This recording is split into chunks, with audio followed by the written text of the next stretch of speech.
এই যে বন্ধুরা, এই যে তোমরা তো তেল কই খেয়েছো? তেল রুই কখনো খেয়েছো? এই যে আমি তেল রুই রান্না করব।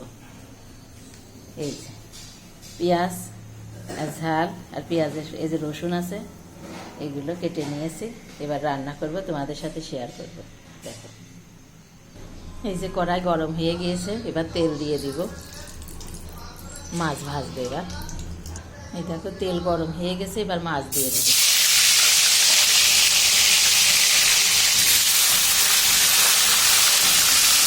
ভালো করে ভেজে নিতে হবে। এই দেখো মাছ ভাজি হয়ে গিয়েছে, রেখে দিয়েছি। এবারে যে তেলে পেঁয়াজ দিব, রসুন পেঁয়াজ সব একসাথে দেবো। এই যে ঝালগুলো দিয়ে দেবো, কাঁচা ঝাল।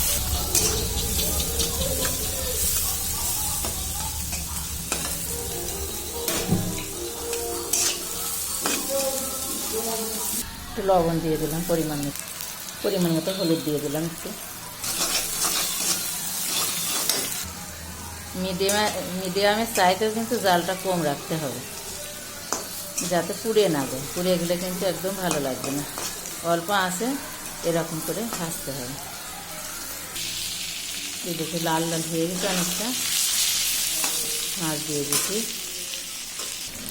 অল্প একটুখানি জল দিতে হবে, একদম অল্প, রসা রসা থাকবে সেই জন্য। এই যে এবার ঢেকে দেবো। মাছটা একটু সিদ্ধ হলে নামাবো। দেখো বন্ধুরা, এবারে যে হয়ে আসছে, এবার নামাবো। এই যে তেল এটা দিয়ে ভাত দিয়ে খেতে হবে।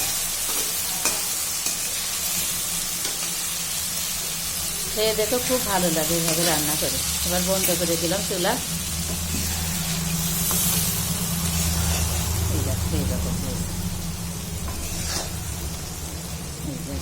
এরকম থাকবে। ভিডিওটা যদি ভালো লাগে বন্ধুরা, পাশে থেকো।